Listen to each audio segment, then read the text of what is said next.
கற்பக விருட்சமாக கருதப்படும் வாழை சாகுபடியை ஊக்குவிக்கவும் புதிய யுக்திகள் மற்றும் விவசாயிகளுக்கான பல்வேறு ஆலோசனைகளை வழங்கி வரும் திருச்சி தேசிய வாழை ஆராய்ச்சி மையம் சார்பில் வாழை திருவிழா மற்றும் விவசாயிகள் தின விழா திருச்சி தேசிய வாழை ஆராய்ச்சி மையத்தில் நடைபெற்றது.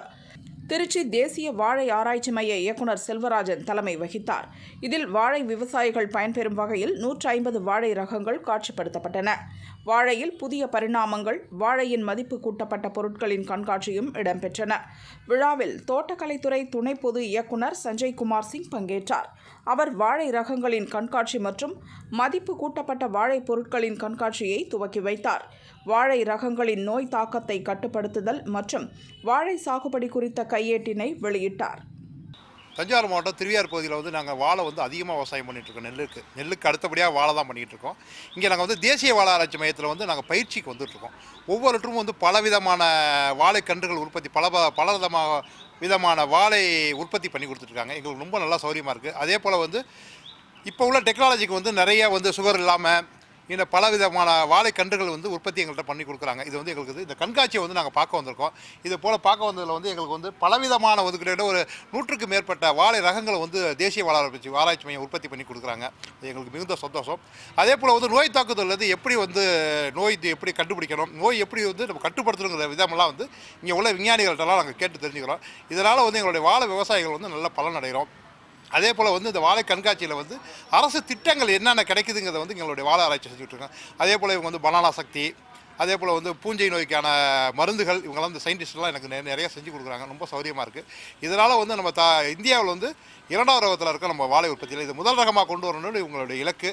அது மிகுந்த சந்தோஷம். விஞ்ஞானிகளுக்கும் விவசாயிகளும் நல்ல பயன்பெறும் மாதிரி இந்த வாழை கண்காட்சியை செஞ்சு கொடுக்குறாங்க. ரொம்ப சந்தோஷம்.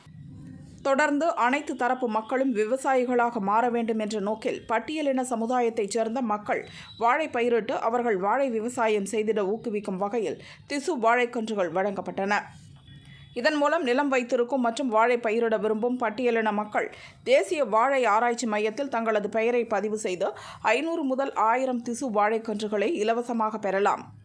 விவசாயிகள் அனைவருக்கும் தொழில்நுட்ப கையேடுகள், வாழை சாகுபடி எப்படி பண்ண வேண்டும், வாழை சாகுபடியில் என்னென்ன பிரச்சனைகள், மதிப்பு கூட்டப்பட்ட பொருட்கள் எவ்வாறு தயாரிக்க வேண்டும், அதில் உள்ள மதிப்பு கூட்ட பொருட்களினுடைய மதிப்புகள் என்ன, அதை எவ்வாறு நாம் உருவாக்க வேண்டும் என்பதை பற்றிய ஒரு விவரங்கள் அடங்கிய ஒரு பேனல் டிஸ்கஷன், அதாவது டெக்னிக்கல் தொழில்நுட்ப அமர்வும் மதியம் ஏற்பாடு பெற்றுள்ளது. இது மட்டும் இல்லாமல் இன்று தமிழ்நாட்டில் உள்ள கேவிக்கு கிட்டத்தட்ட 10 வேளாண் அறிவியல் நிலையத்தை சார்ந்த தலைவர்களும் மற்றும் அங்குள்ள விவசாயிகளும் 10 மாவட்டங்களிலிருந்து அங்குள்ள விவசாயிகளும் இந்த நிகழ்ச்சியில் கலந்து கொண்டுள்ளார்கள்.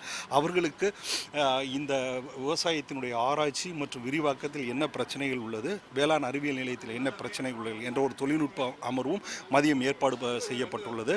ஸோ இந்த நிகழ்வு விவசாயிகளுக்கு மட்டுமல்ல, வாழையில் இருக்கக்கூடிய அனைத்து பங்குதாரர்களுக்கும், ஸ்டேக் ஹோல்டர்ஸ் என்று ஆங்கிலத்தில் சொல்வார்கள், எக்ஸ்போர்ட்டர்ஸ், ஆண்டர்பிரனர்ஸ், விவசாயிகள் மற்றும் கேவிகே பீப்புள், ஆராய்ச்சியாளர்கள், இவர்கள் அனைவருக்கும் ஒரு நல்ல ஒரு நிகழ்ச்சியாக அமையும் என்பதில் எந்த ஐயமும் இல்லை. அந்த நோக்கோடவே இந்த அமர்வு ஏற்பாடு செய்யப்பட்டுள்ளது. தொடர்ந்து வாழை சாகுபடி மற்றும் பதப்படுத்துதல், மதிப்பு கூட்டப்பட்ட பொருட்கள் தயாரித்தல், சந்தைப்படுத்தல், வாழையின் பரிணாமங்கள் குறித்த பயிற்சி பட்டறை மற்றும் ஆய்வுக் கூட்டம் நடைபெற்றது. இதில் பல்வேறு மாவட்டங்களில் இருந்து வேளாண் ஆராய்ச்சி நிலைய அலுவலர்கள், வாழை விவசாயிகள், உற்பத்தியாளர்கள் மற்றும் தொழில் முனைவோர்கள் பங்கேற்றனர்.